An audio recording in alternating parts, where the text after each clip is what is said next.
there, nice to see you. Thank you very much for being here. Appreciate you, whether you're a new subscriber or watching this back after the live, or indeed a long-term subscriber to my channel. Thank you very much for being here.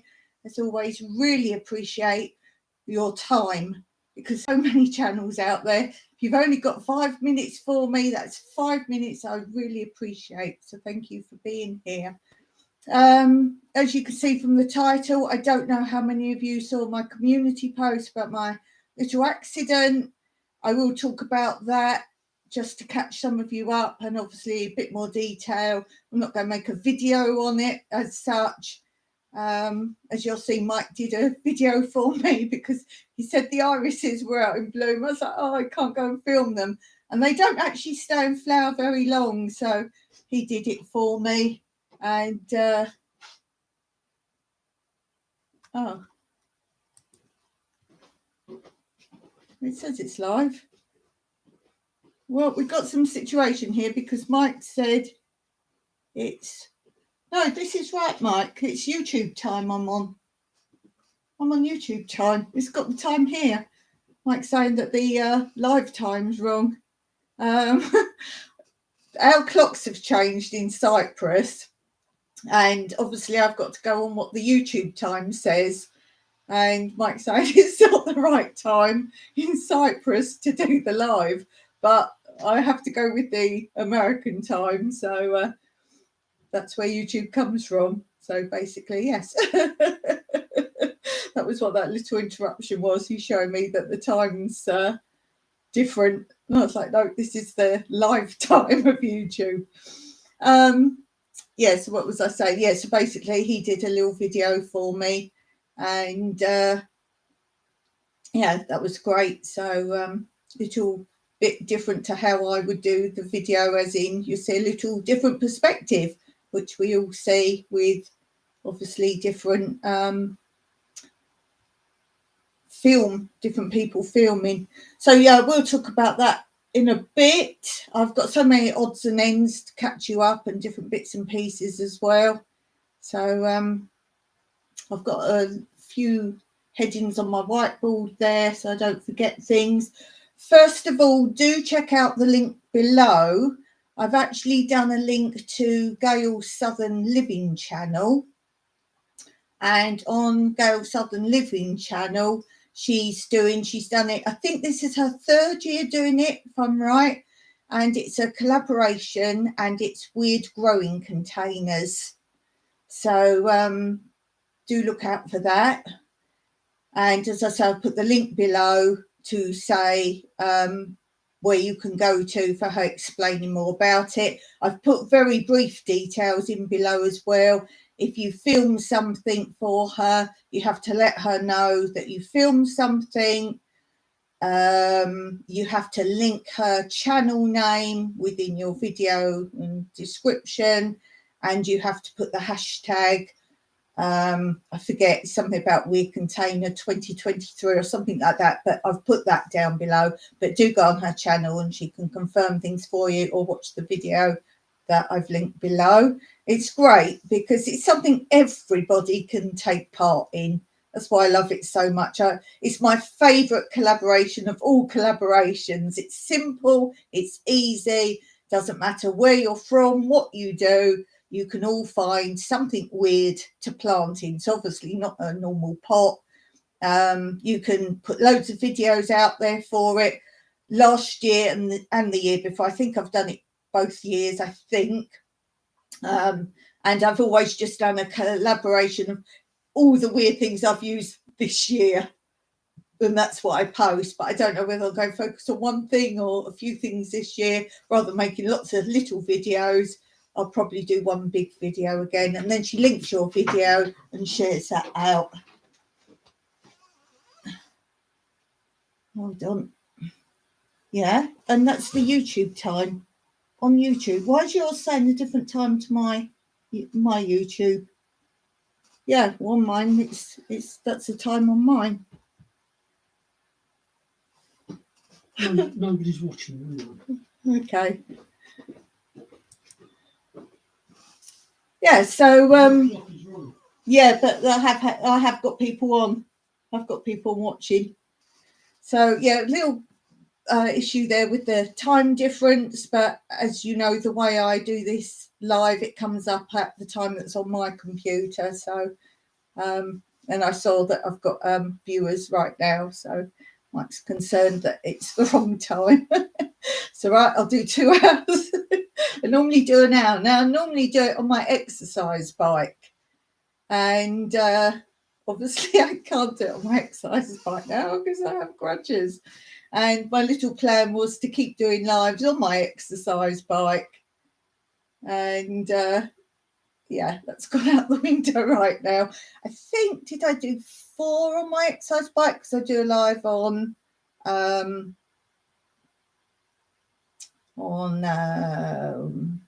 Monday and Wednesday lives. Mike's throwing me by worrying my head about the time.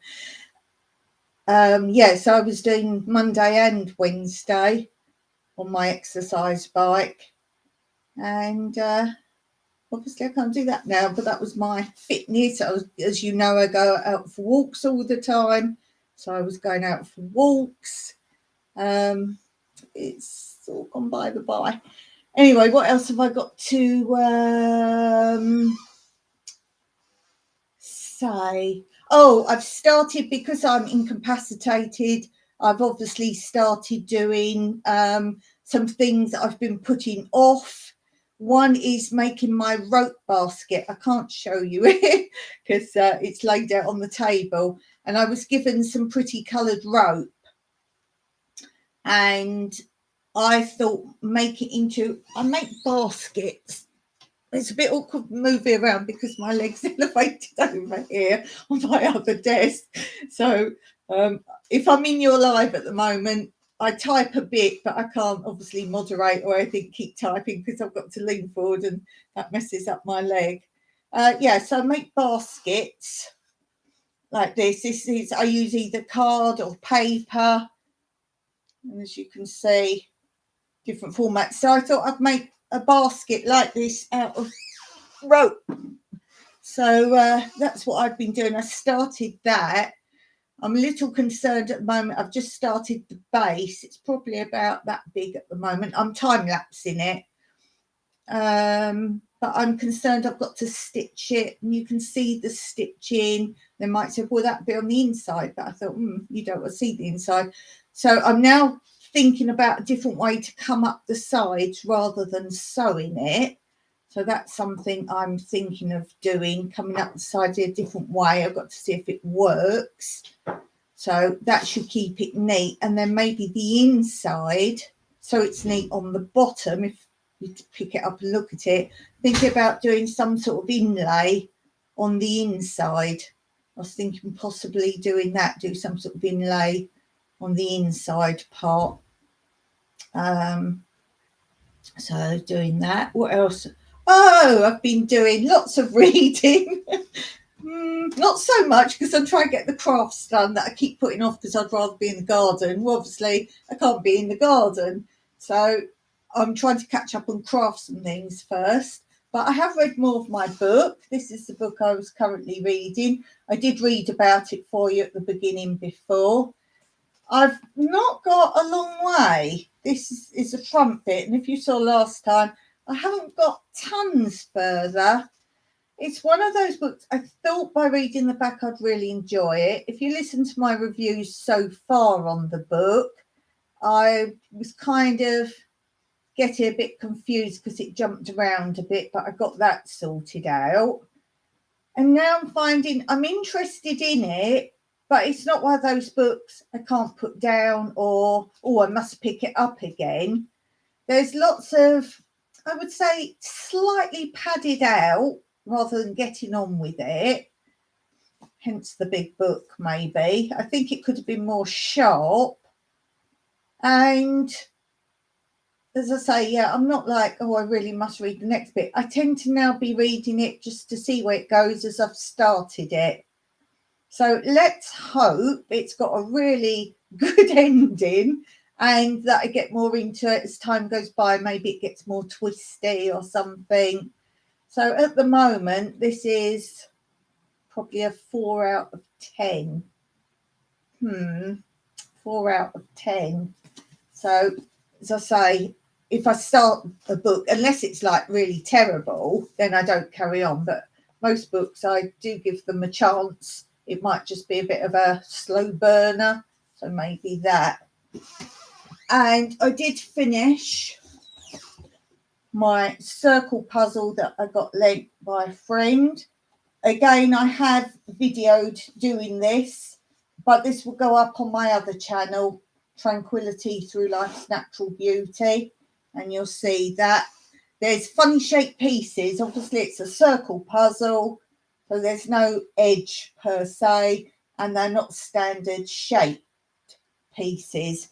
And it's a case of you get to even the very end of the puzzle and you still don't know how to put the puzzle parts together. So there's that. There's that. I was talking to Gails Southern Living on my last live, and she was talking about a card game called Spoons. I haven't looked it up yet, Gail, because I've been catching up with people's videos first. But she was talking about a card game called Spoons. If any of you know it, she said, look it up. It's worth looking at. And that reminded me, I had this book, 101 Favourite Card Games for One. And they're all games you can play on your own. And it says you don't need like a big space. And most of the games are for one deck of cards, but they put another section of 2 decks of cards. And I'm wondering if I share these, because I know a lot of you are on your own. So I think it'd be pretty cool if I maybe did this as a series. Maybe that would be on my other channel as well, Tranquility Through Life's Natural Beauty. I think that will go on my other channel and then do a series of it. I'll give it its own playlist maybe.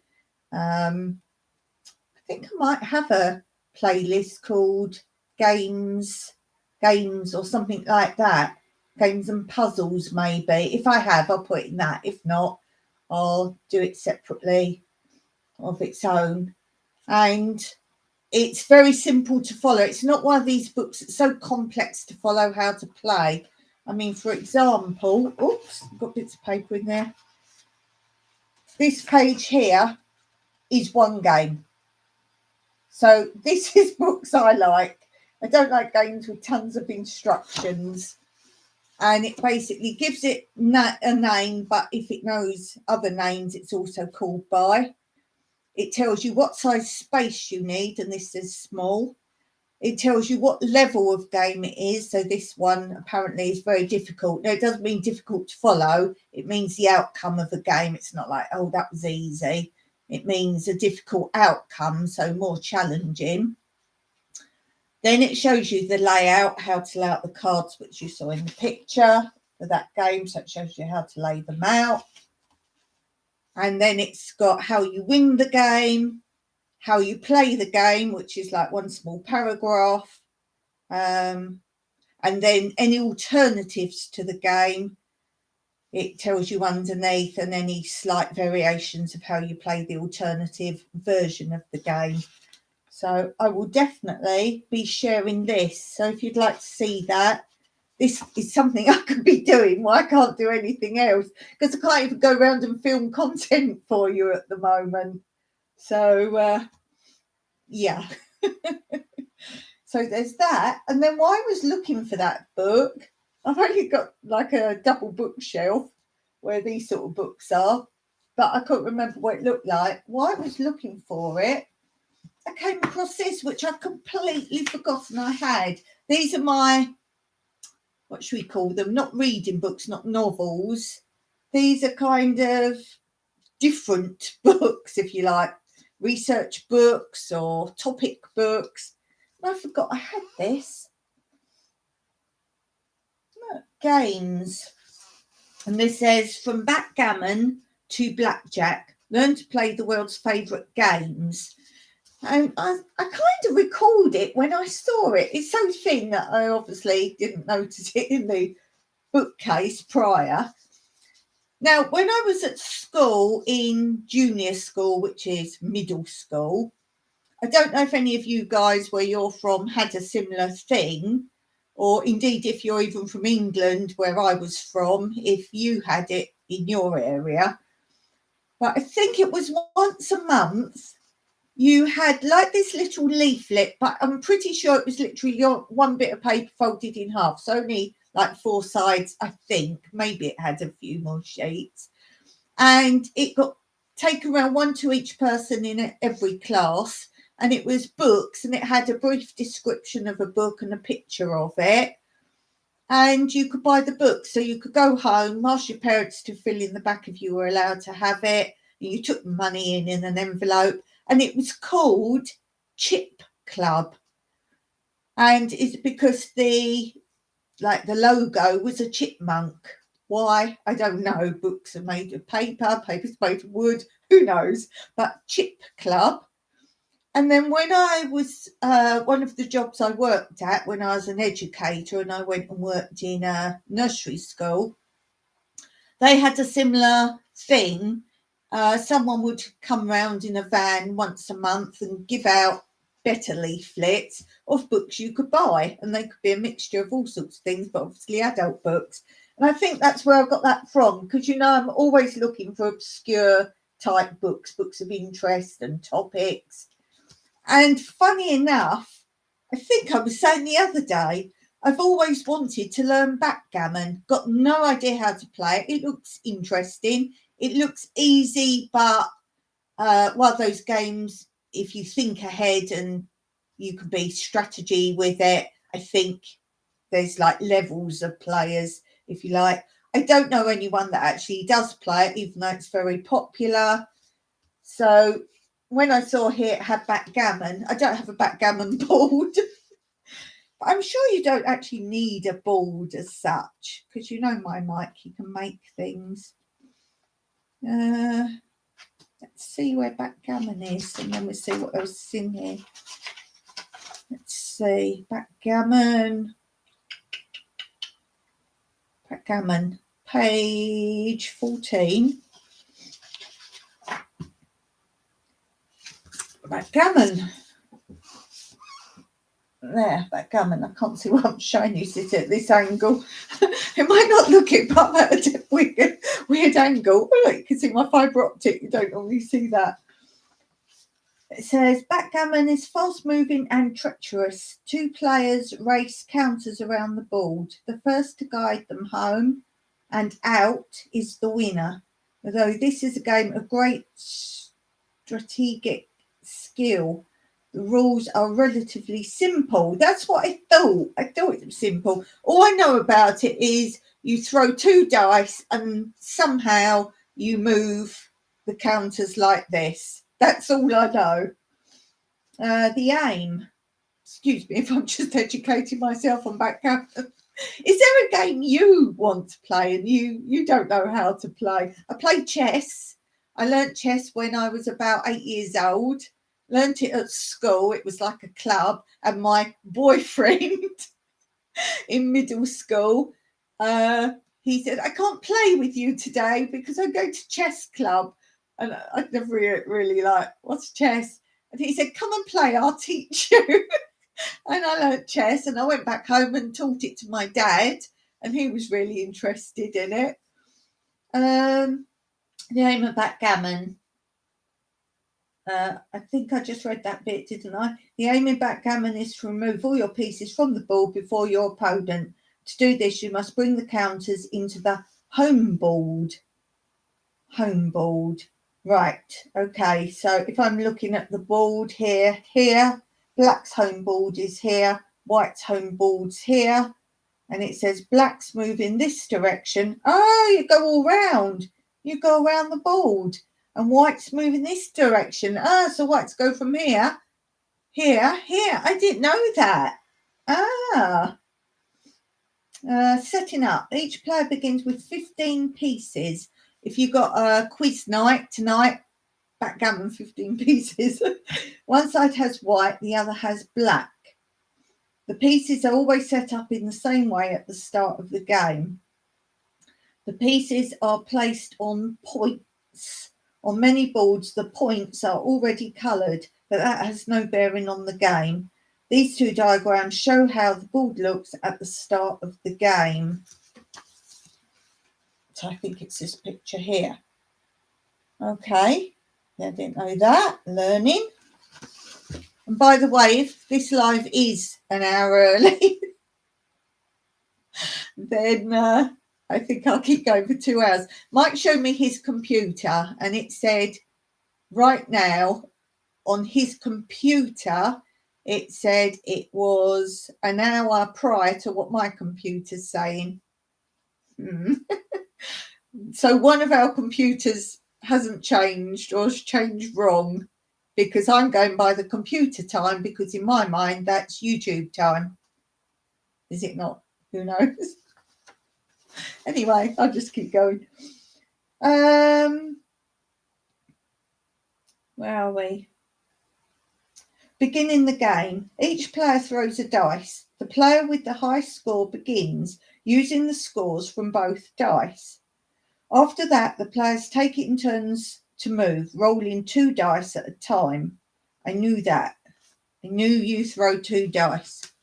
Oh, and it's saying, did you know in the Middle Ages, backgammon has become so popular in Europe that the authorities tried to suppress it? The church called backgammon a dishonest game, and in 1254, King Louis of France banned his subjects from playing. Were they gambling? Were they gambling? Moving the pieces. The counters move along the points towards their home board. Pieces can only move forwards. How you move your pieces is determined by the dice throw.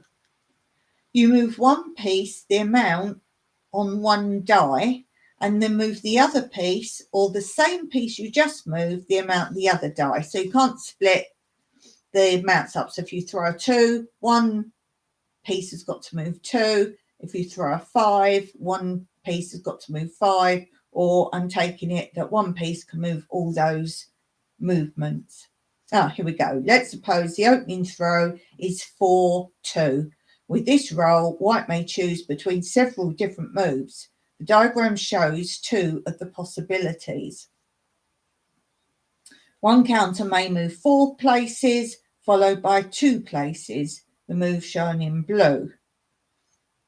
4-2, yeah, so it's one piece moved all of it. Or 2 pieces may be moved, one 4 places and another 2 places, shown in green. I think we can work that out. If you throw a double, this is treated as 4 times the score on one dice. 4 6s, for example. This can be used in different ways as long as all the 6s are used. You may move a piece to an empty point or to one where you already have a piece. Aha, okay, that's the knack of it. If there are 2 or more enemy counters together, you cannot occupy that point. Oh, it's getting complicated now with one of your pieces. A single enemy counter, a blot on a point, can be captured. Oh, it's getting somewhere now. Hits, blots, and bearing off. When a backgammon counter is captured or hit, it does not leave the board for good. It sits on the central bar before returning into play via the opponent's home board. Hitting plays an important role in backgammon. It slows up your opponent, as a captured counter must restart the journey back to its own home board. In this position, a throw of 4-3 allows black to use the 3 to hit white's unprotected blot, a single counter. The 2 white counters next to it are safe, so black must use the 4 in another way as shown. That's this top picture. There. Okay. Then, after being hit, the white counter is placed on the bar, the central ridge of the board. Before white can make any other move, this counter must re-enter the game via Black's home board. Oh, it's getting complicated now. Where's number 2? This one by my middle finger. So that's that one there.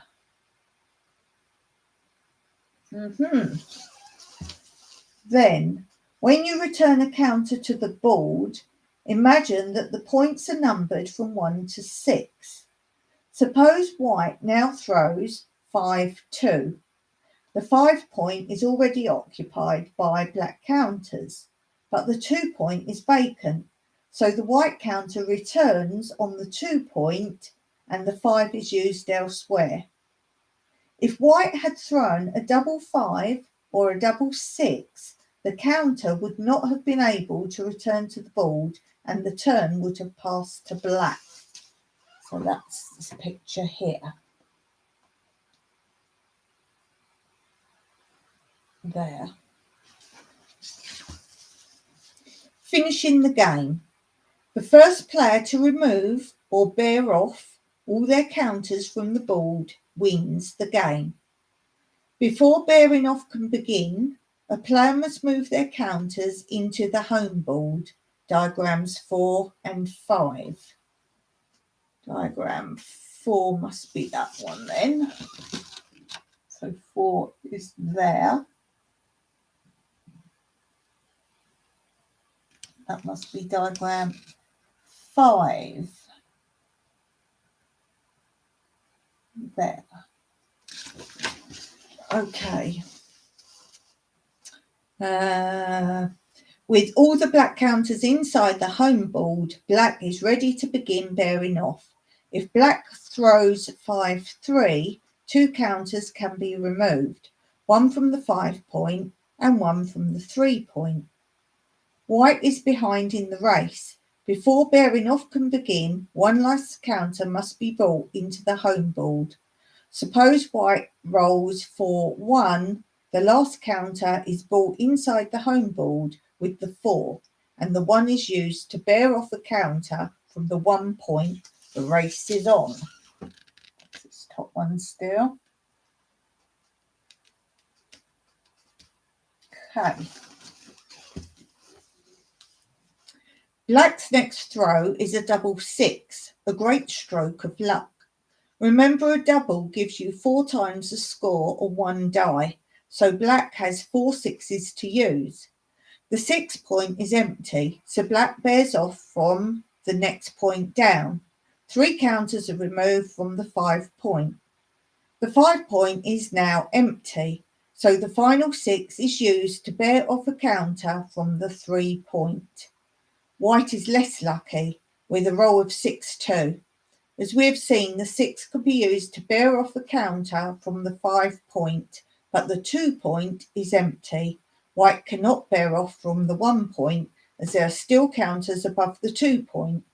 Instead, white uses the 2 to fill the gap on the 2 point, making sure the 2 counters will bear off in the next throw. Are you following? It's just really re-establishing what you can and can't do. Let's take a look at stock. Black has taken off 6 counters. White has only removed 2. Black would probably win the race, but if white were to throw a couple of doubles, the game could still swing round. Then we've got one more page. Points and primes. The ultimate aim in backgammon is to bear off your pieces before your opponent. This might lead you to think that strategy is simple. You charge your counters around the board and the dice decides who crosses the finish line first. In fact, a straight race is very rare. The best backgammon players combine the efficient movement of their own counters with the restriction of their opponent's pieces. We have already seen that hitting your opponent's pieces is one way to slow down their progress, but that depends on the luck of the die. Another way is to create secure points around the board. Suppose white's opening dice roll is 6-1. This is one of the most useful rolls at the start of the game, as it allows white to build, occupy, the important 7-point diagram 1. That's this one, the 7-point diagram 1, which is that one there. that one. Hey Blue, Mike's told me I'm totally at the wrong time doing this live. Where are we up to? Point one, diagram 1. Building secure points not only limits your opponent's mobility, but also provides safe stepping stones for your own counters on the perilous journey back to the home board. The 6-point prime. The 6-point prime is a highly efficient blocking strategy formed by building 6 secure points in a row. Diagram 2. That must be this big one on the bottom. Diagram 2. Yep, it's only 3 p.m. now. Cool. We've all got to, so that's 5, right? Okay. I've got nothing to do. It's because we've changed our times. You've changed your times, but YouTube hasn't. But our 2 computers say completely different times to each other. We don't know what time it is anymore in this house. With an opening roll of 6-1, white occupies the 7-point. Sooner or later, black's 2 back counters on the 1 point must take a run back to their own home board. That becomes harder when there's a barrier to leap over. That's that top picture there. Here, white has built a 6-point prime. Black's 2 back counters are unable to leap over white's 6 secure points, so they're trapped. Over the next few moves, white leaves the blocking prime in position and brings the rest of the counters into the home board.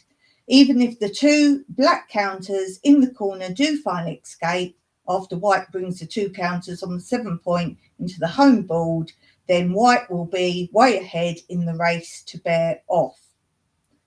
The golden point. This is the last bit. How can you prevent your 2 back counters from becoming blocked? Charging both pieces around the board to safety is a risky strategy.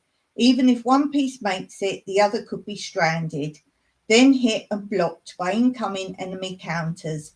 An alternative tactic is to secure a foothold further up in your opponent's home board. On the 5-point, for example, diagrams 3 and 4, thanks to its strategic importance, the 5-point is known as the golden point. Here, white has already moved one of the back counters up to the 5-point. White now rolls 4-2 and uses the 4 to occupy the 5-point. From here, it's easier for white's 2 back counters to make a break for safety. They're also in a good position to hit stray black dots, and they provide a safe point for other white counters returning from the bar. So that's that one.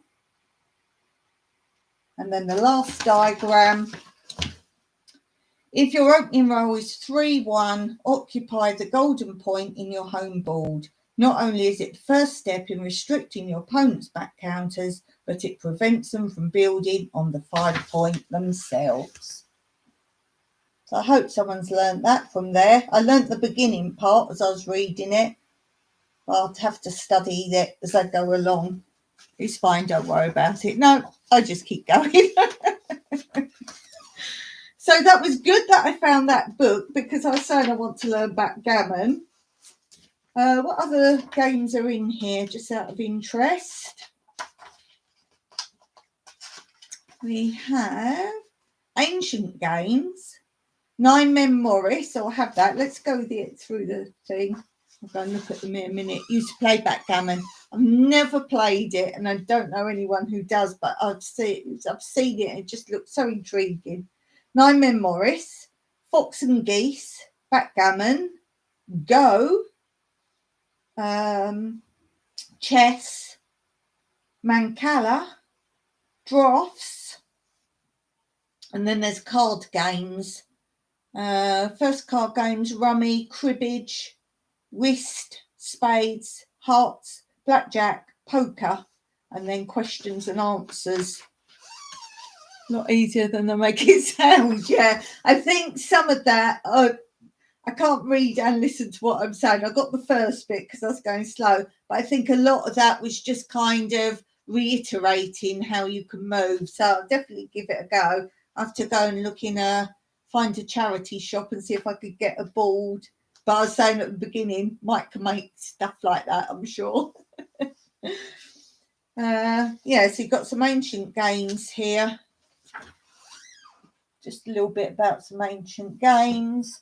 I did show you one I had recently on a live, and it's a copy of an ancient game. More ancient games. Different sorts of games. Oh, it's very awkward today because I've got my leg up. All twisty turny. That's why, as I said, if I'm a moderator for your channel, I just can't keep leaning and typing. Nine Men Morris. I think I've got this somewhere. It might be a handmade one. That's an easy game. I forget how to play, but that's an easy game. If you want a really easy game, it's all good. Yeah, Nine Men Morris. That's an easy one. Maybe I'll read that another time. Fox and Geese. Oh, this looks a bit like Solitaire. I don't know this one. Maybe I'll read a different one each time.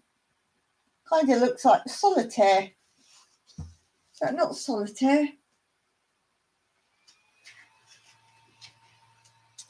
To me, that looks like Solitaire. Have to go get some food. Okay, cool. Okay, cool. Then there's Backgammon. Go. I've seen this game, but I've never played that either. Go. So I don't know that one, but I know people have that. Chess. Mancala. Now I know this one. Again, I've forgotten how to play. I know you throw the dice and you can take things out the pot and move them up or something. I think, to my head, that's like a basic backgammon, is it not? As in, you're moving around the dishes and you can take some out. Yeah, capturing beans. Yeah, you used to play it with rice, I believe, actually, rather than beans. Drafts. I like a game of drafts. Drafts, good. And then card games. How to hold the pack. First card game. Snap. Cuckoo. Don't know that. Cuckoo. I have to look that one up. Rummy. Used to play rummy a lot. Cribbage. Now my nan was taught me cribbage. Again, forgotten. Yeah, that's it. You have the little pegs. Cribbage. Yeah, remember cribbage. Can't remember quite how to play. Whist. Don't know if I've ever played whist, maybe. Spades. Hearts. Blackjack. Oh, that's like 21, isn't it? Where you have to make 21 and then you bust if you go over. I don't know. I think that's what that is. Poker. Don't know how to play poker. Someone tried to tell me once. Yeah, so that's a good book. As I say, that's all in the games one. But we have this one, which I'll do this one on my other channel. So apart from that, we've been looking up wine recipes. Now I'm slowly doing the rhubarb ones. I'm emailing to Ashley from Ashley's Allotment Adventures. So Ashley, I gave you one, I think I typed out for you, and there's 4 or 5 rhubarb ones you wanted. So I'll probably do that this week. It's out on my table. Also out on my table is, you don't know what this is, do you? Do you know what this book's for? Do you like it? Ooh. I could play all day with this. Ooh. Ooh. This is my book because I wanted to buy it, so I had to find a use for it. This is my book I do a giveaway every month of free seeds. And the way you get them, there is a video to watch that explains it. But basically, if you're very active in my community, in my comment sections, you get put into the mix of who I decide each month, an active member of my community that I nominate to be the recipient of free seeds. And then you just have to send me your address. I put it up on my community post only. So each month you have to go there and have a look and see if you've been selected for this month. It's in no order at all. So don't be sad if you haven't got them yet. It doesn't mean anything. It just means I haven't done your name yet. So in here I write page a month, each person, who it is. I put their contact details, so when they email it to me, I don't get rid of the email by mistake. So I've got their contact information. And then when I sort out seeds I'm giving them, I also write down what seeds I've given them, because just because they've got it one time doesn't mean they'll never get seeds again from me. So if they get selected another time when I run out of my 50 million viewers, then I can see what seeds they got. I might have different seeds. They are not bought seeds. They are seeds I have sown and grown from myself, and they're from my land, and I harvest the seeds. So this is why they come in like little plastic bags, and they are all from my garden that I have grown. So the latest recipient is on my community post. They haven't seen it yet because I haven't got a reply. So do check it out. Have a look at my community post. You'll see the picture. It's hands holding seeds. Every month you can find it. So if I've put more community posts up since, just scroll back and look at the hands holding the seeds, and then you'll see who the recipient is. So check every month if you're active on my channel. The other thing I was able to do a lot of, because I can't do anything, is my apron, my gardening apron that I'm doing my vegetables on. I've put my channel name on it. You saw this bit done. I did a sweet corn, but look, we have 2 sweet corn now. Mike said 2 would look better. And it was funny, the first one I did, this one, it looked a bit odd at the top. And then when I went to do this second one, I realised I'd missed the whole top row of this one that made the shape of the sweet corn. And it needed to be a lighter colour, which is probably why I didn't finish it off, and I just forgot. So I've now done 2 sweet corn. I had done 1 carrot, but look, I now have 2 carrots. I think they look good. I can't go much further down. The bottom of that carrot was so hard to do because of the pocket. You can put your fingers down, but you can't really needle down there. I was midway from doing the tomato. I started the tomato, I think the red, and the cabbage was already there. You'll see the cabbage because you've got the light behind it. You've got the cabbage there. That's better. Look, you can see it now. So I finished the tomato. I quite like the shine on it. That was supposed to be white, and I didn't want it white. My tomatoes are healthy. So I just did some lighter hues there. And then look, I did a mushroom. Now I'm thinking the mushroom wasn't too hard to do. So I'm thinking about when I've done all the vegetables that I've got patterns for, I might do random mushrooms dotted about. So I might do that. So let's give you the overview. So there's my channel name. Everyone talks about merch, but this is unique merch because there's only one. Only one special. So as you can see, I've got a lot more space. And for everyone that hasn't seen, I've got my name on the top pocket, and I'm so grateful I've got such a short name. Can you imagine if you've got a really long name? Apart from the fact it wouldn't have fitted, that fits quite nicely. I'm not sure if I'm going to do anything here or not, because again, it's hard to sew under that name.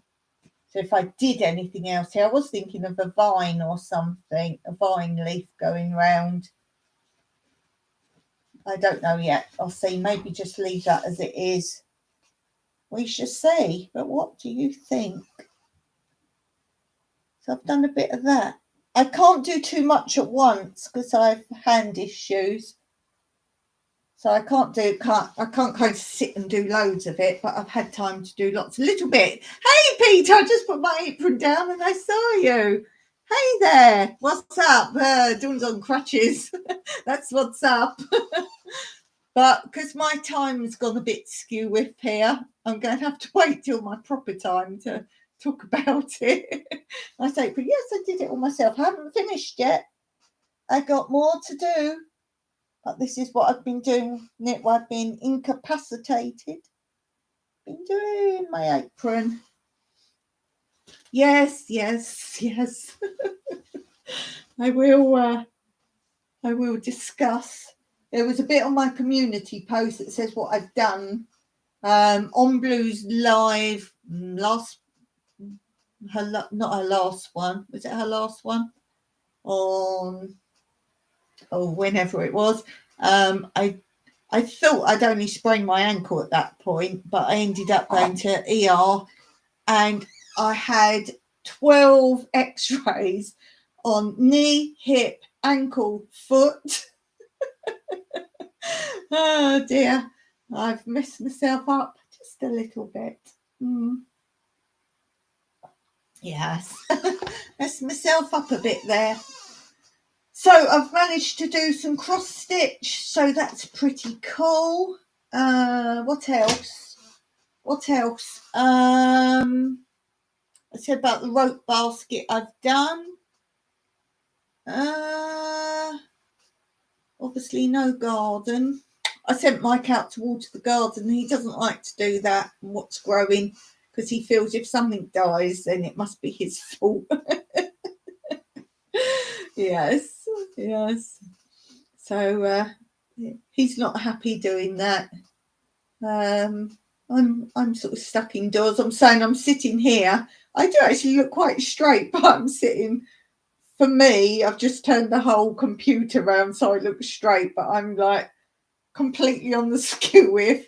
I've got my foot up on the desk because it's got to stay elevated. So I've got the desk here with my computer on, and then a desk here, and I've got my foot up there. I could show you, but I don't want to. It's literally here. It's in line with the screen. It's here. How did I damage it? Right, it's actually my foot. Let's do the story.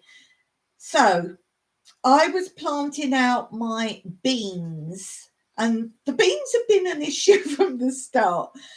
If you've been with me a while, you'll know I can't get bean seeds. I'm talking French beans, runner beans, those sort of beans. I don't know about other beans. I don't really use them. So it's been a long journey to actually get beans in Cyprus, French beans, runner beans. So eventually Mike found a place, I don't know what you'd call it. It's not a garden shop per se. If you're going to get your strimmer, let's say, repaired, this is where you go. But it's not a repair shop either. It's a cross between the two. Now, I believe in America at least, there's, I suppose you call them homesteading type shops, farmy shops. I think Portugal has a semi sort of shop like that. But it's small. It's not like you can go in and wander around. You can't. You go in, there's a counter. So as I say, if you want repairs, you can buy strimmers, lawnmowers, and homesteady stuff. But as I say, it's not a shop you can walk round. There's not much. Most of the stock's outside, the lawnmowers and things like that, and they take it in and fill up the shop when the shop's closed. This is a long story now. But I've just said how traumatic these beans have been from day one. And in there they had, Mike said, I've never been in there. I've been to the shop. It's a long way from here. But Mike goes because they do steel, the brand steel, and it's the repair place for steel. So Mike's been there a few times, but it's a long drive. So we try and tie it in with something else. And I normally sit in the car because I thought it was just buy those sort of tools and repairs. So I've never even gone in. And when I said to him, I just can't get these beans anywhere. And as you know, there's problems like ordering seeds from abroad. So I send them, people send them to me, but I don't know if I can actually get them sent officially. So I couldn't order any. And he said, they do beans in there. And I went, well, they do seeds in there because I'm thinking it's a repair shop. Yes, me in rural parts of Cyprus. So he said, yes. He said, they do a few other things as well. Oh, my goodness. They do like, I wouldn't want one, but you know, you get those sort of battery pruners, those sort of things. The mini chainsaws, which again, I would never have because they're dead dangerous. Those kind of things. What else can I say? Like homesteady stuff. I'm guessing anything for your farm animal needs, those kind of things. But as I say, you can't walk around. It's not a big shop. So he said, yeah, they do other stuff. So I went, oh, so I went in and it was an interesting shop because homesteady stuff. Now I've got to go again another time and see what else there is. Oh, nets, insect nets and homesteady gardening stuff, cross between the two. That's what they do. Anyway, so good day for the beans. I got bean seeds and I've got 4 packs. I've showed them before. Are they here? Oh, wait. Wait. Are they in that one? No. In that one? No. No, in that one then. Oh. I've got 3 to 4 packets. 3 to 4. And I've numbered them 1, 2, 3, 4, just because it saves me keep writing when I sewed them what they were. So that's the first one I got. And I showed them when I bought them, and they're all different size beans. This one's a climbing bean. Oh, it says it. I can see, you can see it. Climbing bean. And this has a passport, plant passport on it. I don't know if you guys get this now. Because it's imported, it has a plant passport to show it's legal. Climbing beans, nice. Yeah, they're all different sizes. These are, oh, that's not a very good show, is it? Oh, frightened to drop in it. So that's quite a decent bean. That's bean 1. Bean 2, I finished bean 2. So it's out with the last lot of growing. So I can't show you bean 2. I think it's another climbing bean. Bean 3. Bean 3. Bean 3. French bean. Very good. Excellent. I've made poles and everything. These are tiny. See if I can hold it. These are quite small. Very small and thin. That's bean 3. And bean 4, there's not many of these left. Now this is another French bean, but this is a dwarf French bean. These haven't come up very well. I haven't got so many of these. So that's bean 4. So do you like my idea? I just number the packets and I don't have to keep writing what the beans are. So that might be. So that was, you would say, a good day that I found bean seeds. Very pleased with those. They were all the beans they had, so I've got 1 of each pack. And then obviously as they produce, I'm going to keep some beans to regrow. So you'd think that was a good day. But that was the day. From there, we were going to Ziggy just to check on things there, which is Mike's property that he rents out. And I did a video. We were all happy driving there. When we got there, we got told we were about to be taken to court for unpaid bills of the tenants. If you want to know about that, go back and look at the video. You'll see it. I think it's probably called Driving to Ziggy or something like that.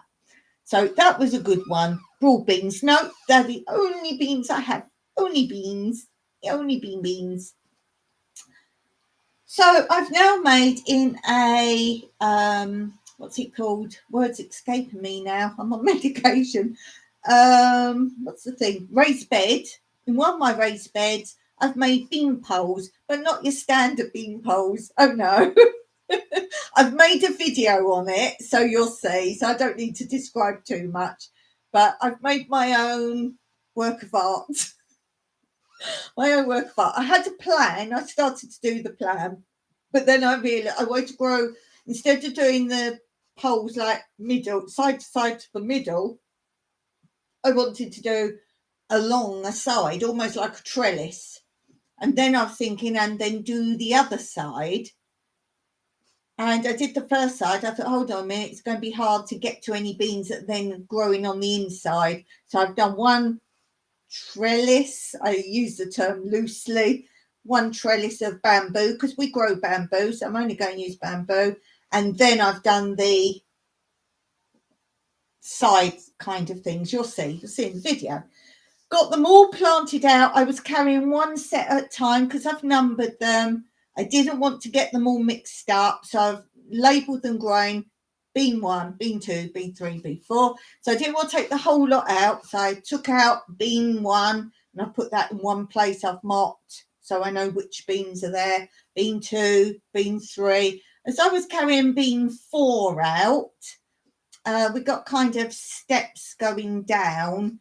And it's where you're seeing my videos, we're starting to do the surround around the swimming pool. And we've got the old pool liner on the ground.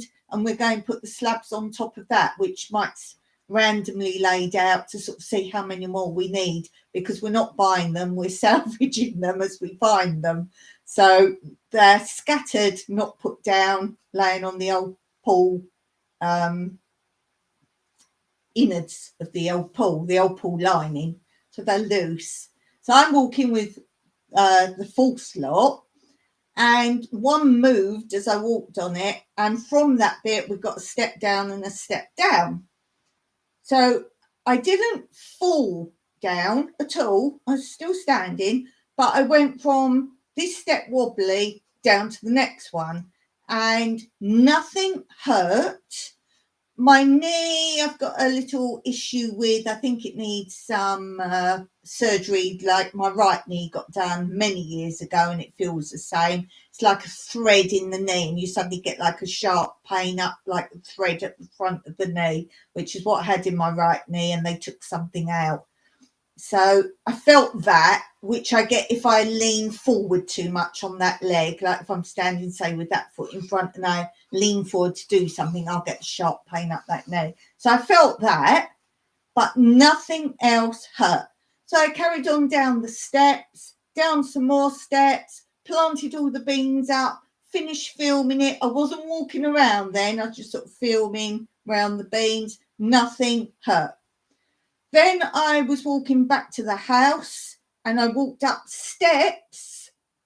As I got halfway up the steps to go back to the house, not the dangerous way, into the kitchen, I suddenly got like a severe cramp inside my foot, not underneath and not where you would get cramp underneath your foot. So I got this but it was the whole of the inside of my foot. All of a sudden, and obviously I could walk on it, so I'm hobbling, trying to get indoors so I can sit down, and it really did feel like cramp, but not the normal sort of thready feel of cramp, like just felt the whole foot inside was cramp. By the time I got indoors, I could not walk at all, but still no pain, just this cramp thing. By the time I sat down, now my foot didn't swell up, but it felt like it had. It felt jumbo size, but it didn't swell up at all. There was no bruising, no swelling, nothing. And I had pain, not in the ankle, but where your foot, and you've got your ankle here, just on that curve there. So I thought I must have sprained my ankle and it's cramped up or something like that. Anyway, when you can't walk at all, that night I couldn't sleep. I couldn't even bear the covers just slightly. If Mike pulled the cover up a bit and the cover brushed my toe, not even hard, just even slightly touching my toes. So I thought, oh, I don't think I've broken my toes, but they were so sensitive, the end of my toes. So I was like, don't think I've sprained my ankle. There's something inside the foot, and the whole inside, I can't explain it anymore, right in the middle, but of all the foot, just felt weird. So I couldn't sleep at all. So Mike said, right, let's go to the ER, A&E if you're English, the ER. And here you get seen straight away. Sorry, English people, you get seen straight away. And I said, we're on this Gessie thing, so we don't pay full. We're not private. Gessie's like like the NHS of England, if you like. So we're on that, but you do pay something. So Mike said, well, whatever needs doing, but we didn't know how much it cost. Now, when I went for my hornet sting and I was allergic to that, that was €6. It's like a visit to the ER is €6. So we went and we're like, should we be paying just €6 for whatever? And when we went, you do that as soon as you arrive. It's like at the triage, you have to pay. And it said €10. It's gone up €10. So we're like, okay. So we paid the €10, got seen straight away. And he said, where else hurts? I said, well, the foot's the issue. I can't even stand or anything. And luckily, they had wheelchair and everything. So I couldn't even stand on it or even slightly put it on the ground. And he said, right, x-rays in the foot. He said, anywhere else hurts? And I said, well, I've got a knee problem. That was what I felt first. There was no pain in the foot initially. So he said, no, we'll x-ray that then. I thought, well, there's nothing wrong with the bone. And I said to him, the other hip, I think as I went down the step after I sort of kicked this slab and tripped on this slab, it jarred my hip. I've been having hip issues, which have concerned me. I was thinking, is my hip wearing out? So he said, well, we'll x-ray the hip as well. I thought, well, at least I'll know if I've got worn out bone in the hip. So that sort that out. So I said, okay. So I thought, oh, that's 3 or maybe 4, because sometimes your foot, they do different angles. I said, it's not my ankle. I'm pretty sure it's my foot. He said, well, we'll x-ray the foot, the ankle, the knee, the hip. I was like, okay, dippity do. Oh, get you €10 worth. And as I say, I'm nervous that my hip's wearing out. So I thought, well, that'd be a good thing. I'll know. Well, I say I know. I was like a nervous child in there. And I have so much hospital experience. Mike said, what's wrong with you? And I said, I'm frightened they're going to say we've got to, like, your hip's worn out, your hip joint. And to me, I'll have any internal stuff done. Doesn't bother me. But the hip, I don't know if you guys have ever seen on YouTube or TV, I think, a documentary, a hip operation. That will give you nightmares if you ever need a hip operation. It's lethal what they do. It's brutal what they do with your hip. Oh my gosh. Any day I'd rather have an internal operation, severe internal operation, not my hip. So that's why I was nervous. I was like, they're going to say, well, okay, this and that, but your hip, you need surgery. And I don't know how long you're actually out with a hip surgery now. I know things are a lot quicker and simpler, but you know me, don't take me away from my garden or my walks. And I've got a feeling that would be longer. And I would be, like I'm now, really basically confined to the house because we're on a mountain and our land is not walkable, if you like. We've got steps everywhere. Yeah, so anyway, so I said we'll do all those x-rays. I had at least 4 on my foot. I had at least 2 on my ankle. I had 3 on my knee, maybe. And I had about 3 on the hip. I can't count because this is it was like this real modern x-ray machine. It was like a little tiny thing. It was it was weird. And it's another long story about what happened in the ER as well. I'll save that for another day, but that was all weird. but like this little tiny thing, and she goes, do, do, do, do. It's quite interesting. Yeah, I might get Mike to tell the story of ER. That was quite another long story. But anyway, so all these x-rays I'd done, and Mike went, oh, I think you got to pay on top for the x-rays. ER's just payments just to go in ER. But if they do additional things like surgery or whatever, he said, do you not pay? And they went, no, €10, whatever you want. So I thought, oh, that was well spent. He got my hip looked at as well. I knew they couldn't see anything for the knee. That is something else going on. But anyway, the downside, the end of all that, basically, he said, well, there's nothing with your hip that we can see on an x-ray.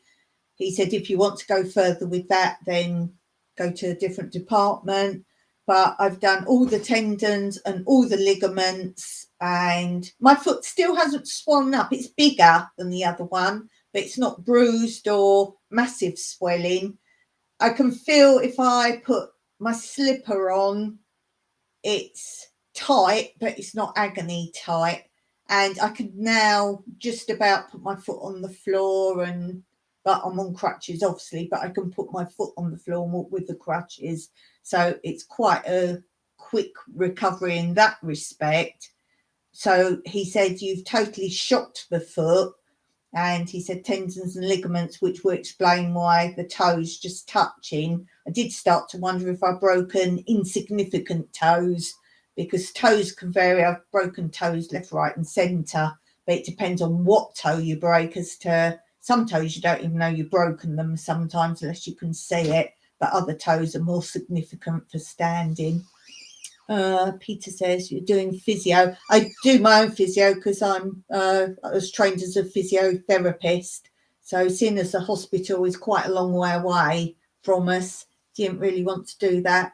And I'm back at the doctor, not for the foot, for the, I said last live or live before, I said I'd finally bitten the bullet and went to the doctor for my pain that I'm getting here. And she said, yes, you've got a blockage there. There's some blockage, and like towards the stomach, if you like. And she gave me tablets to break that down. I've been fine since then, but I'm still on those tablets. I'm back to her on Thursday. Yeah, back to her on Thursday. So Mike said, yeah, can we just get all over? He's in physio at the moment for his arm and shoulder. He's been under the hospital and they sent him to a physio, and he's got to go back to the doctor. I think, the hospital he's going back to tomorrow, because the hospital sent him for physio and he's been having that quite regularly. And then after so many goes of that, he has to go to the hospital, which I think he said he's going tomorrow. So he said, after your appointment on Thursday, can we be done? Hip surgery. Oh my goodness. So how long is the recovery from that? That scares me. My nan, not the one who I'm writing her autobiography of, reading her autobiography, not writing it, on my other channel, not her, my dad's mum. She had hip surgery. And yeah, I know things are modern now and recovery's different and stuff, but I think that must be awful, Peter. Yeah, so how long was the recovery? And how on earth did you do it?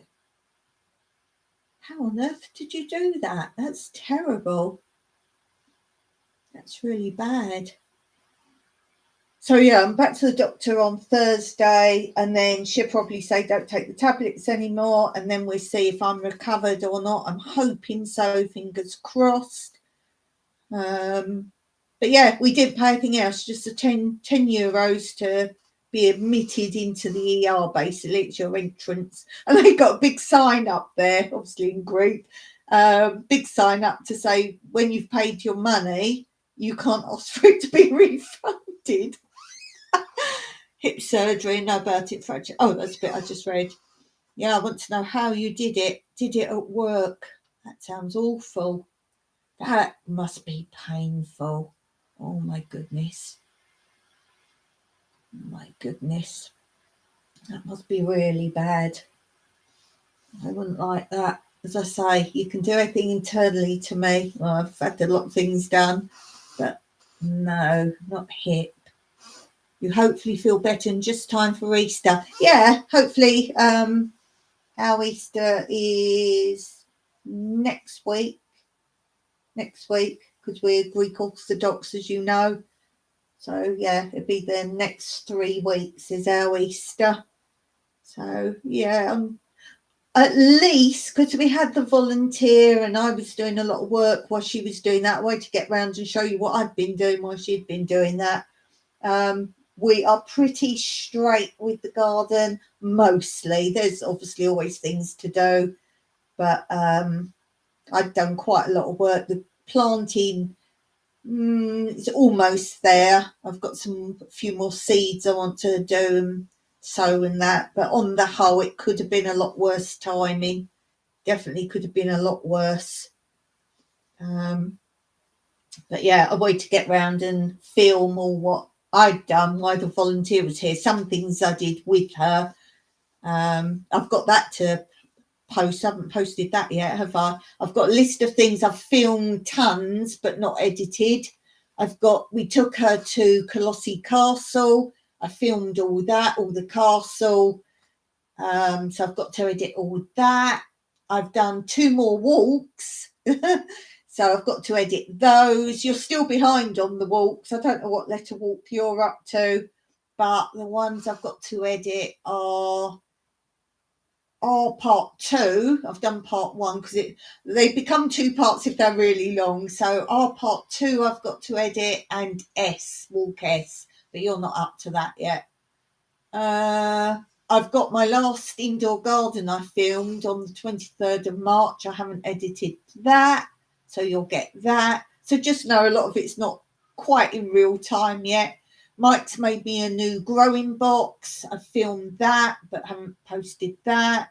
And as I say, this beans, that needs editing. Beans and cucumbers I planted out, so you'll see that. And that was the fateful day. It's amazing the Easter always falls on the full moon. Yeah, because it's a calendar, isn't it? It's the our dates change, as in calendar. For example, England has bank holiday Mondays. Well, our bank holiday Mondays, those sort of dates, we have on whatever the actual real holiday number date is. Oh, God, what now? Whatever that actual date is. So if the holiday, like bank holiday Monday, if their holiday falls on a Wednesday, people have Wednesday off. If the date falls on Tuesday, you have Tuesday off. So we stick with the calendar days, regardless of what day of the week it is. Yeah, so I was saying at the beginning, Mike was a little bit concerned because our clocks have changed. Our clocks have gone forward an hour. Now, America, do your clocks change, Peter? America, some states change, some states don't change, and the ones that change on different dates. So all time's in the air, and my computer says a different time now to Mike's computer. So one of our computers hasn't changed, and one has. So I think I actually started this live an hour early. Doesn't matter. Mike said, but no one come on. I said, with the format I use, I just go with the camera at the right time. So I said it should work, and blue popped on. So I know, it is actually showing, because if you'd done it, if I'd done it via StreamYard, it wouldn't, because it will record, but it won't actually put it out. It won't film it until the actual correct time. I've done that before. I do StreamYard lives on my other channel, and this channel I do via the YouTube webcam. And I've done StreamYards, and I've set the time up and started doing it. and I've realised the time's not right, so it hasn't actually recorded anything. You hate daylight savings, it should stay the same, yeah. And as I say, some of my American friends, their times haven't changed yet, and I get so mixed up this time of year, as in, well, whose lives when, because that's hard enough to work out for me in the first place with all their different time zones. And then with this change, I don't know which states change their time and which don't, but they haven't changed theirs yet. Oh, it's crazy. It's absolutely crazy. It's bad for business as well, isn't it? If you've got businesses, and oh, it's just absolutely crazy. Absolutely crazy. Madness. Oh dear. Absolute madness. Okay. So just in case people are coming on the right time, I've done 15 minutes, but I've actually done an hour and 15 minutes. It's just absolutely ridiculous. It really is. Really is. So I'm going to play my game. And this is a game I got given to me by Andrea. And Andrea is from Digging for Health channel. Do check it out. Okay, great, Peter. We've had more of a chat today. So thank you so much for being here. Thank you. So these are questions, fun questions, and I will answer them and you will get to know more about me. If you're watching this back later, see what your answer will be. If you want to drop a comment below and tell me what answers you gave for some of these questions, if you've got a clever answer or a serious answer, that would be really cool. Okay, first question is, what is a terrible thing to encourage people to do more often? Ooh, what is a terrible thing to encourage people to do more often? Do more often. Cause mischief. Maybe that. Sometimes you could egg someone on for a laugh and make them do something, and just egg them on a little bit. Yes, and you shouldn't really do that, should you? Like, have your fun from someone else doing something. Yes. Like dares and things like that. I don't mind fun pranks and things like that, but some people do nasty things and just go, it's a prank. I don't like that word prank. I don't like that. Oh, talking of which, did anyone do April Fool's Day? Any tricks? Anyone know anything that was done? I saw on my phone they were suggesting simple things that anyone can do easily. And there's one, it said, get a bowl of cereal and put the milk on and put a spoon in and put it in the freezer overnight. Then in the morning you put it out and it obviously doesn't look frozen. And the person tries to like eat their breakfast and they can't pull the spoon out and they can't work out why, because it doesn't look frozen. So I thought that was quite good. I like things like that. I like those sort of fun things, but not to upset people. There was a programme in England years ago called, what was it called? Oh, I can't remember what it was called. It will come to me. And part of it was they used to do like big scale pranks on the general public. And then they'd do a section where they would focus on one person. Someone would like write in and say, do a prank on such and such person. And I remember this one, and this man had driven and parked somewhere, like on a cliff top sort of thing, car park by the sea, and he'd gone off. And what they'd done, it was really big scale. They'd taken the car away, driven it off, and put it with a replica car. And then they had a remote in it or something. And then just as the man was coming back to his car, they set it off by remote and made it go over the cliff. And this guy was in pieces. Now, to me, that's not funny. And he was literally crying and, oh no, oh no. I mean, people can have heart attacks or stress, or that isn't funny. So those sort of things, no. fun jokes and, you know, that kind of thing, yes, but pranks, no. What word best describes the outfit you're wearing right now? Oh no. Sloppy, comfy, don't go out in it. I've got a t-shirt on, which really isn't appropriate at all today.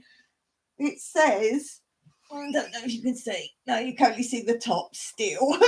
It's a play on my previous life as a professional dancer and being old and unfit. And the t-shirt says, "Still dancing. The miracle continues." Cool. It's not really appropriate right now, is it?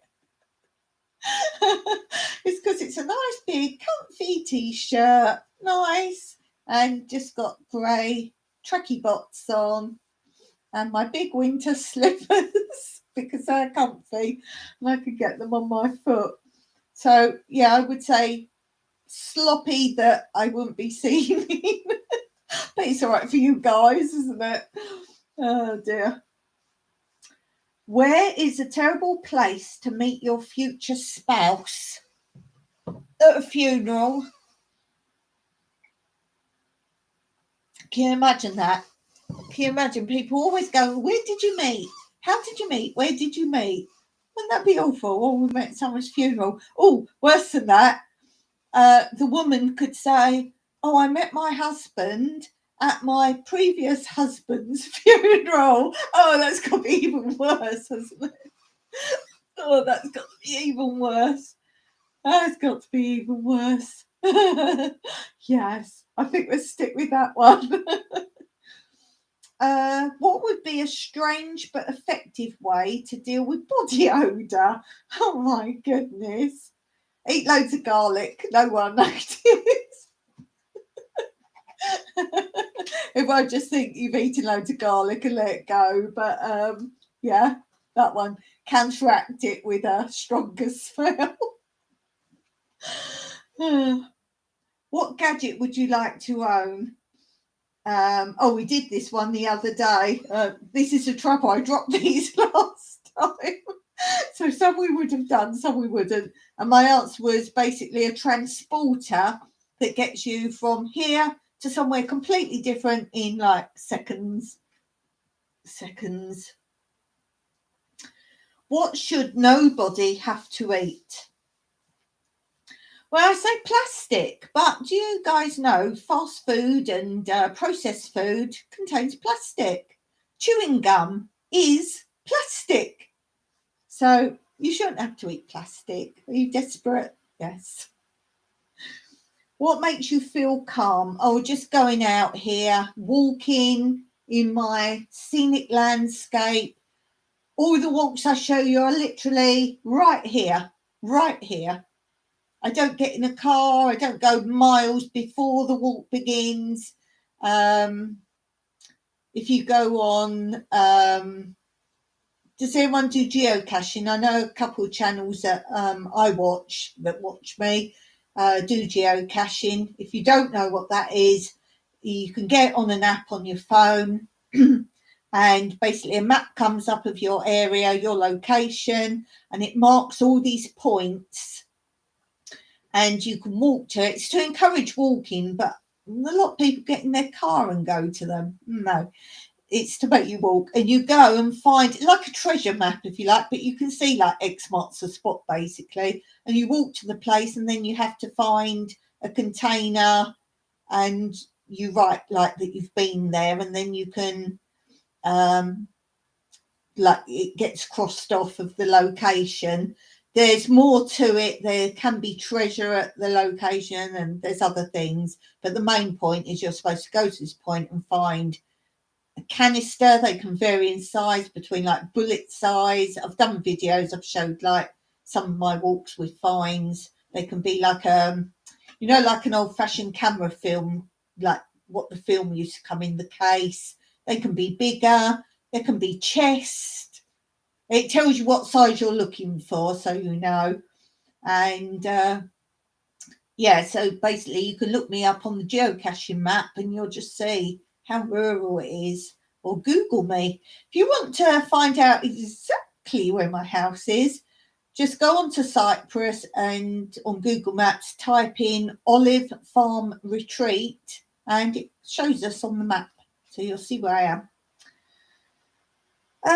Yeah, so what makes me feel calm? Basically just going out my door and just having the landscape, the goats with their goat bells. I do lots of shorts on the goats here and other animals, and I've just done a short of a hedgehog that we found wandering around here. And so yeah, do check out my shorts as well. I don't know if you guys know, you probably do, you're like, yes, but some people might not know. When you watch a short, if you really like it or it just tells you a bit of something and you want to see more, or well, you know, how do you do after that and what carries on, like the next bit, at the bottom of the short is a little, right at the bottom of the phone, if you're getting it on your phone, a little tiny square. And it's coloured because it is the rest of that video. So if you like what you're watching on the short, if someone's taken it from a whole film, obviously not just filmed a short, but if you've taken it from, say I've posted a short and it's from one of my videos, I've just given you a bit of the short from the whole video, you'll see a little colour box at the bottom of the short, right at the bottom, and you click on that and it takes you to the whole video. Hey there! Hey there, Mike's been on your channel, my husband Mike. He's been on your channel watching it as well. And he's like, oh, I like these. Nice to see you here. Me and my crutches. So the next question is, if you could be reincarnated, what would you choose? It could be a person or animal. Would I want to be another person? No, I don't think so. Would I want to be an animal? Not really. I don't know. What would you reincarnate yourself to be? Another person or animal? Maybe one of my cats, just so I can carry on living here and not have to do a lot. But always takes more time than it should. It takes more time than it should. Waiting. Because like at the hospital, we didn't have to wait there. But when I went to the doctors, though you're seen sort of straight away, I don't like when you've got particularly a medical appointment. I like to get early to an appointment, but then I don't like hanging around. I pace. I pace. Couldn't do that when I went in for my went into the ER the other day. I couldn't pace. Maybe that's why I was getting a bit stressy. I couldn't pace, but they literally saw us pretty straight away. So that was good. So what was the question? What always takes more time than it should? Yeah, I'd say waiting for appointments normally, on the norm. Anything like interviews when you have to wait, I just get hit up. Obviously, all my dancing exams, you get there early. It's just that waiting. I don't know why I get so stressy waiting. I don't worry things like airports and that kind of thing. Like if you've got to wait for a flight or wait for a train or a bus, or no, not waiting that. It's waiting for appointments.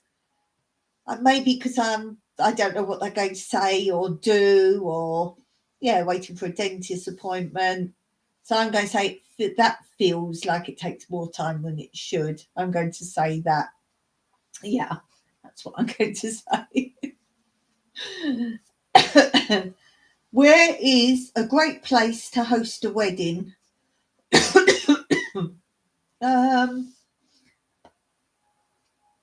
A great place to host a wedding.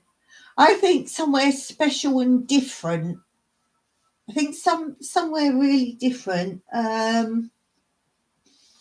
Just something really unique. something just so different. We got married in Cyprus. I've told this story many times before.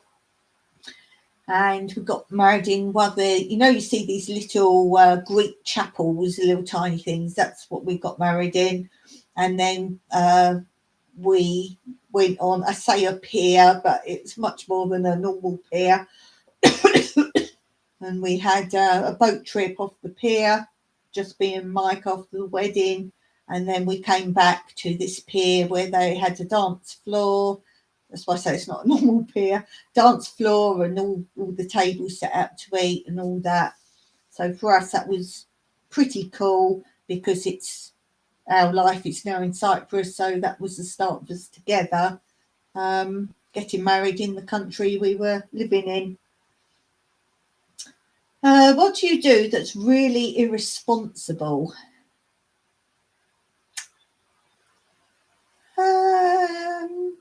Really irresponsible. I don't know. Like now, I can put my foot down with the crutches, but I know once I can walk, I'll be doing things I shouldn't be doing where I should be resting it. That kind of thing. That's a bit irresponsible, but there's no one else to do it. So if I don't do it, it won't get done, Don't know if I'm irresponsible. Not really. No, I just say things like that. If something needs doing, I'll do it regardless if it needs doing. Next question. What company or product do you wish was still around? Oh, my goodness. I love the 70s. 70s England. Growing up in the 70s. I have often spoken about all the sweets and all the different flavoured crisp. Oh, my goodness. The different flavoured crisp. You just can't get them now. Yes, you could get different flavour crisp. Chips, Americans, chips.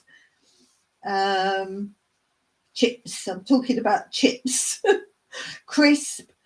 Let me go through some of the flavours you could get. And they're so expensive now as well. These were like 2p, 2 pence. 2 pence they were. You could get, it started off when I was younger. You just had plain. I'm going to keep saying crisp, but I'm talking about chips, Americans. Used to just get plain. Then you got, before that you got plain, but you got a little blue sachet of salt and you shook that in and then shook the bag. Then you got the plain crisp. Then you got salt and vinegar. Ooh, salt and vinegar. It's going to make me want crisp now. Salt and vinegar. And that was like, wow, a different flavour. There just wasn't other flavours. Then you got cheese and onion. Cheese and onion, I think, was the next one out then. Cheese and onion. And that was it. That was all you could get for a long, long time. Then suddenly you got loads of flavours. Now, I can't give you the right order of these, but there was beef, smoky bacon. Never a fond lover of smoky bacon because I don't like bacon. Smoky bacon. Prawn cocktail. Oh, that was one of my favourites. Prawn cocktail. Chicken. I think it might have been called roast chicken. Roast chicken. That was quite nice. Cheese and onion. Beef? Did I say beef? Beef.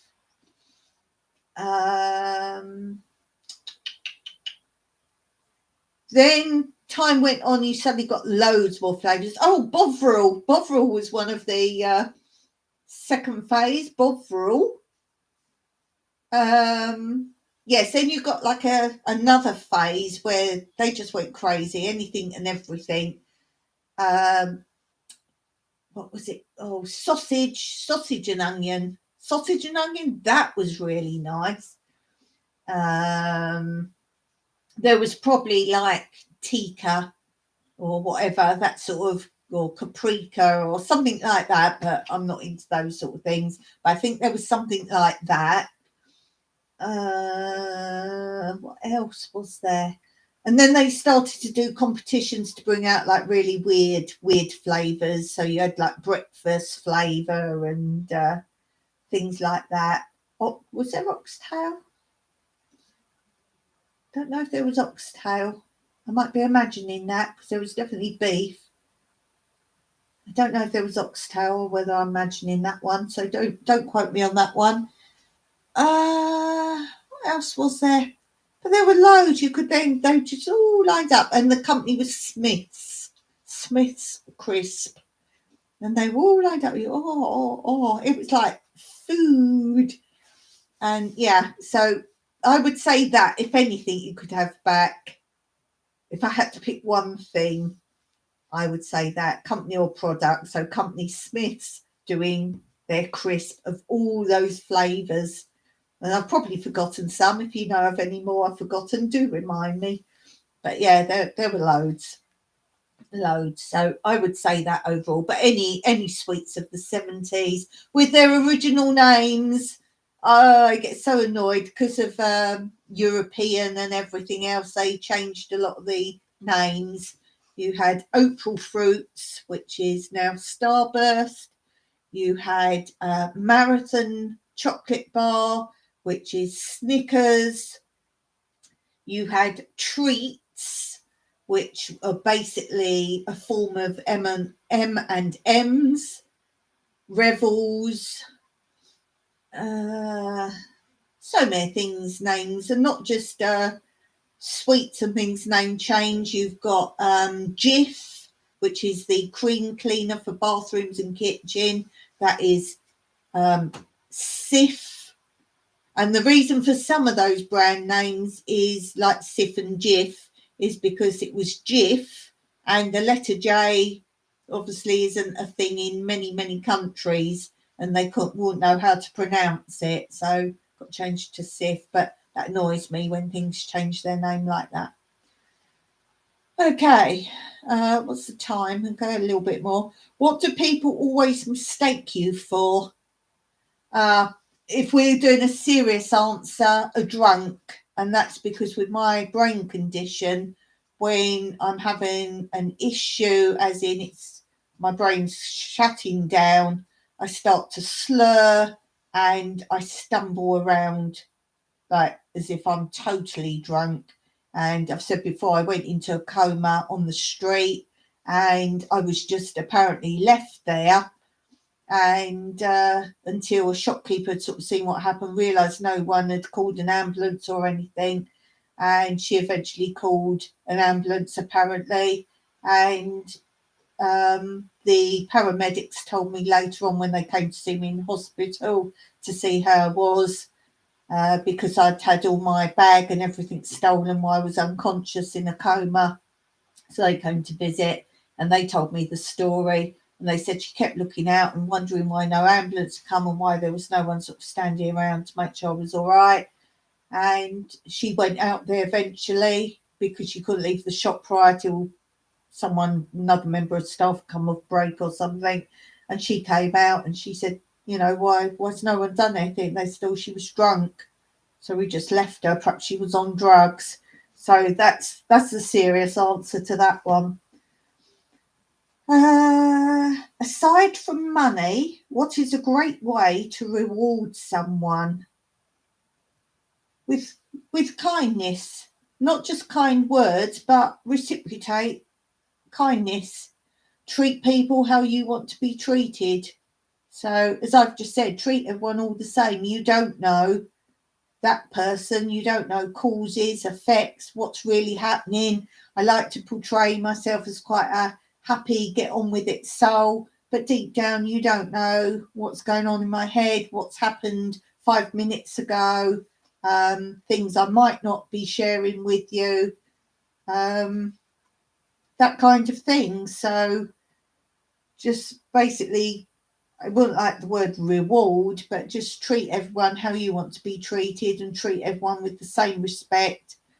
You don't know their story. You don't know their story. If you were to plot a master heist, what would you steal? I wouldn't.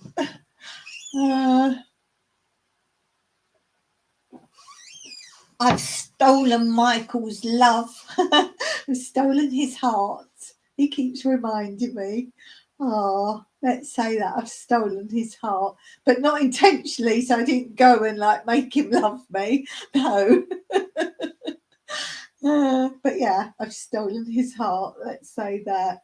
But let's see, if you were to plan a master heist. Let's say if you were going to steal money, you'd steal it from, say, the government because they've got your money. So you're like Robin Hood, and then give it back to the people that actually really need it, not for the government to have their third home abroad, you know. So let's say that.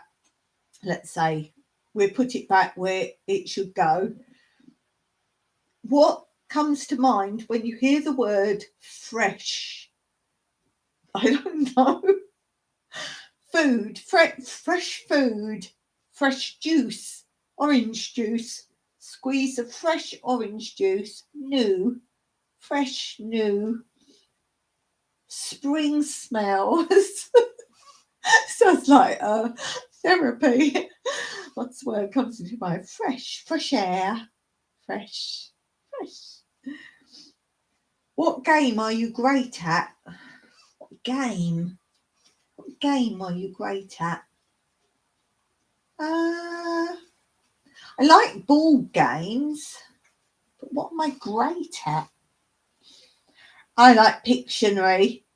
Let's say Pictionary. Yes, Pictionary. I'm great at Pictionary. I'm quite good at guessing. I like to think I can put across what I mean, so I'm not great at drawing, but I think I pinpoint. This is why sometimes when we have, say, our workaways, our volunteers, they get on better speaking with me than they do with Mike, and he doesn't get it. He hasn't got, in my mind, a strong accent or anything. But if they're not very good at English, I keep things simple, what I want to say, and I don't go around the houses. I keep it. I don't speak in one syllable words or anything, but I'm very precise what I'm saying. I don't mix it up with too much else. When you'll see the video that I'm posting of the work our last volunteer did here, sometimes I keep it a little bit of chat if we've talked or something, and there are a few little bits of chat that are appropriate to leave in. Obviously, if we're discussing other things, like she's telling me about something in her life or something, it's not appropriate to leave it in necessarily. But if we just chat, I leave it in so you can sort of see how I talk to them as well, and their language, how they say things to get what they mean across. You'll see there's something in there that's quite interesting. What is one thing you can't resist? Oh, I do like a nice pina colada. So I can't resist it. I'm not an alcoholic. When you're on holiday, and I'm on a permanent holiday because I haven't been on holiday for 17 years, this is my holiday. So I will have a nice drink at home. So I love my cocktails. I love creamy cocktails more than anything. I do like Sex on the Beach cocktail, though. That's not a creamy one. That's probably my favourite non-creamy one. But pina colada. Did you see it at Christmas? I think there's a community post with it. I actually bought a big bottle of ready mixed pina colada for a treat for Christmas, and Mike does it for a joke, so I posted it on community post. I think some people believe it, but we put a long straw in it and like the umbrella and that. It's on one of my community posts. Scroll down, you'll see it. And I put something about I'm sorted for Christmas, something like that on it. So yeah, I wouldn't say I can't I must have one, but yeah, I do like a nice pina colada. I like nice food. I like to go out to restaurants, which we can do a little bit more now. Well, obviously I can't right now. Yeah, I'd say that really. All right, I can't resist. I know what I say, going out for my walks again. I really feel, even though I can see all views all around me, I still like to get out there. So yeah, I suppose I should say that really, my walks.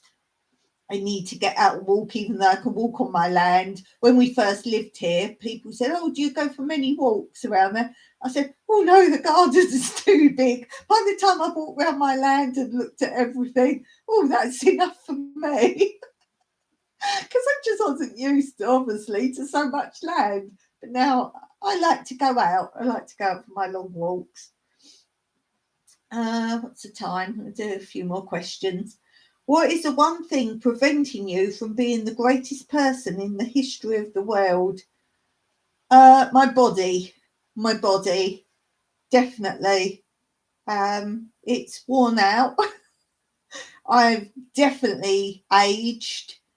That was from, I think, my last attack, like coma, brain. I literally came round from that.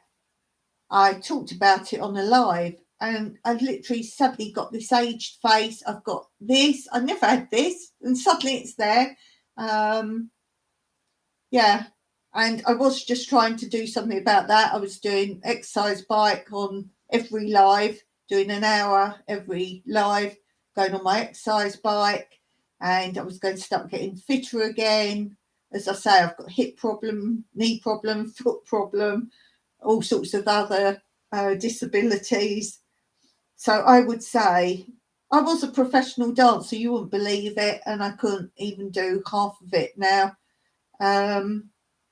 You just wouldn't believe it unless you saw it. I was top of the game and top choreographer, all sorts, London shows, the lot, and paid professional fees, done all sorts.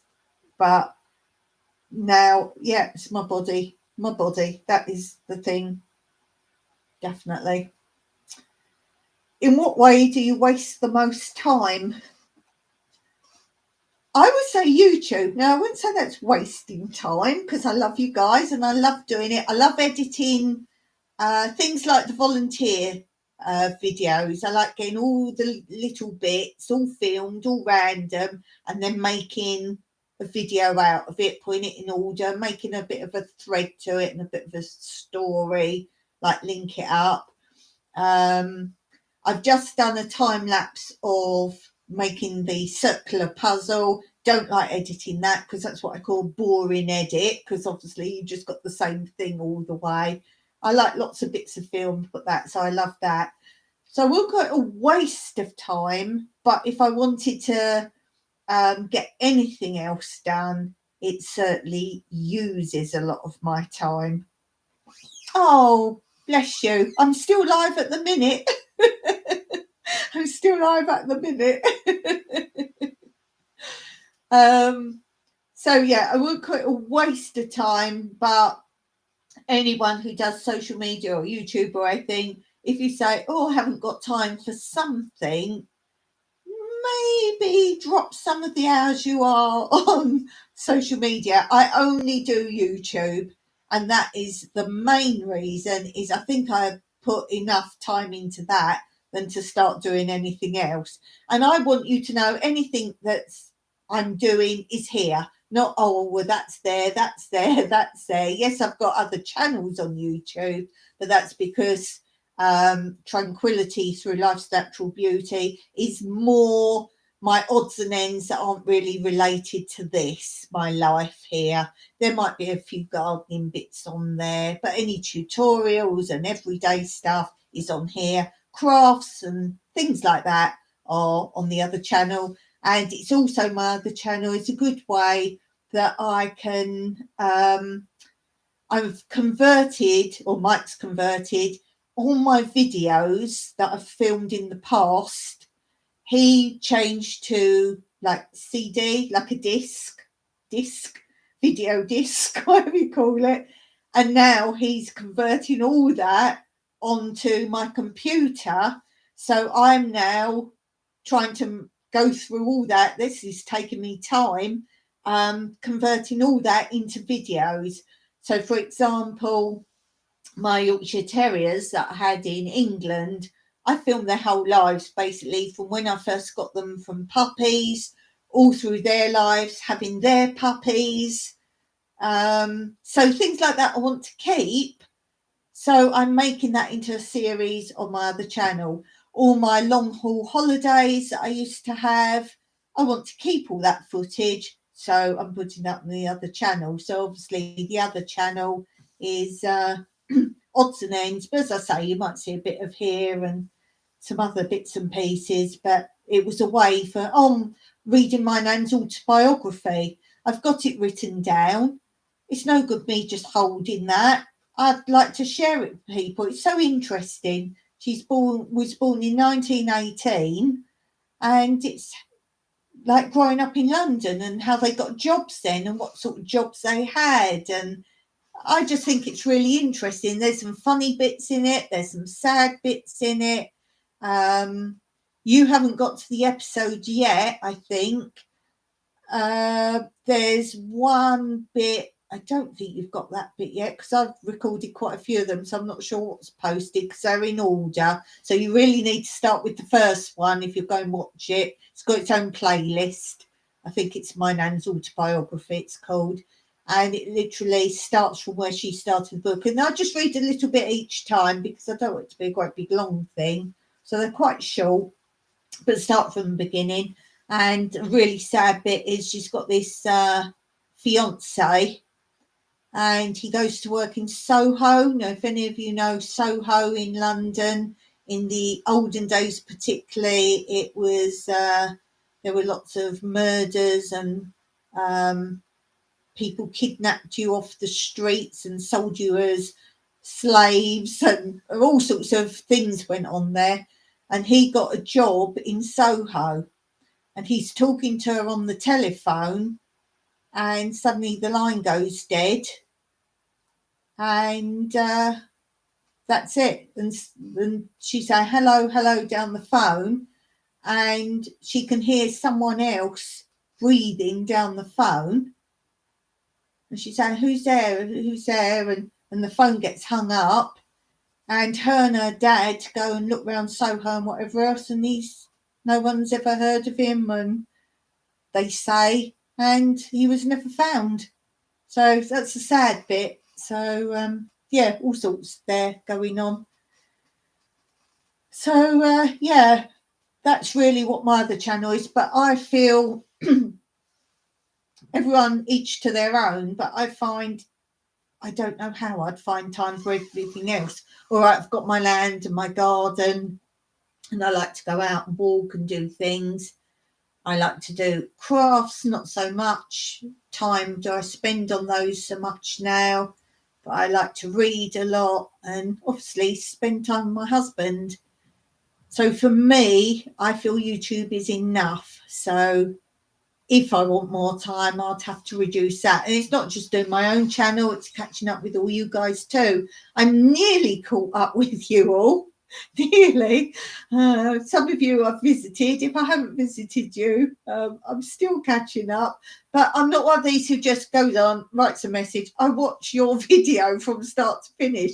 So obviously people with longer videos, it's taken me longer to get through your videos. I was nearly late for this live as well because I was catching up with the Gypsy and the Vanilla Gorilla. That's a channel I needed to catch up with a little bit. I still haven't caught up, but I watched, I think, 2 or 3 of their videos to catch up. And one was on magnet fishing. They've just got one of these big magnets. Some of you guys, you're into your magnet fishing. That you know I'm on your channels. I like treasure hunters and magnet fishing and all those kind of things. So they've just got a magnet, and I watched their first trip out, and they actually give you some tips within the video, as it was their first trip magnet fishing.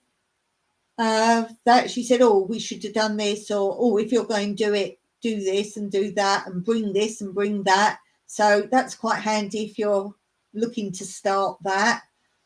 And they find something, but I'm not telling you what they find because you've got to watch it.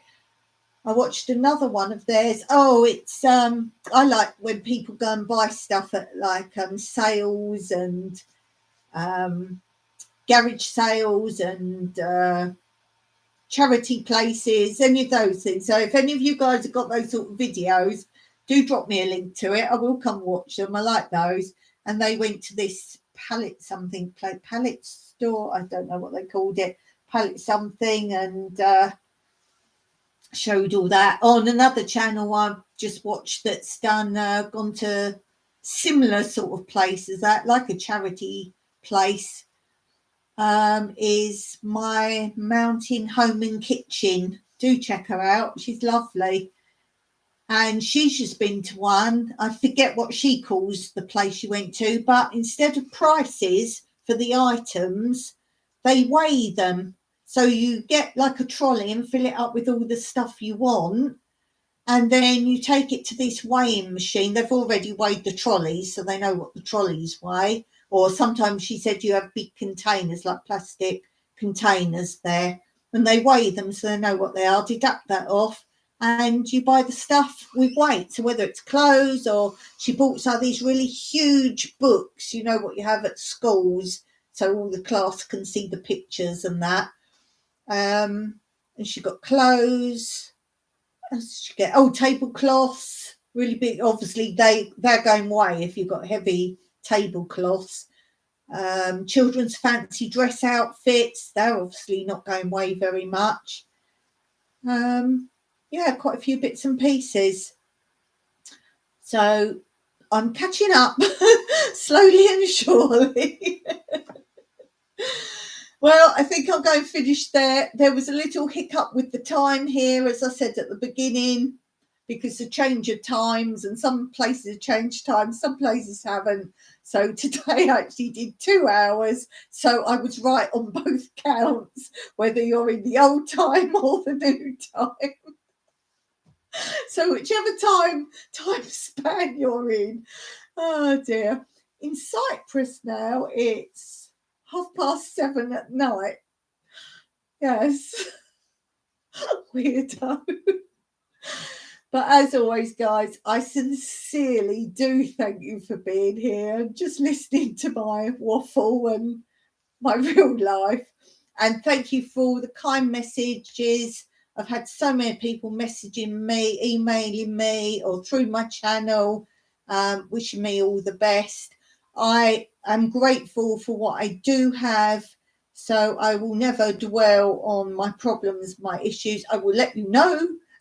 Like my kitchen ceiling has fallen in. I let you know that. Oh, we had an earthquake. We got cracks and our house is unstable. I'll let you know it. But there are people far worse off out there. So please don't moan.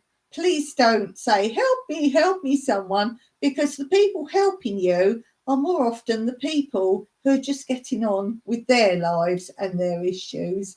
But thanks very much for all being here for me. I really appreciate you all.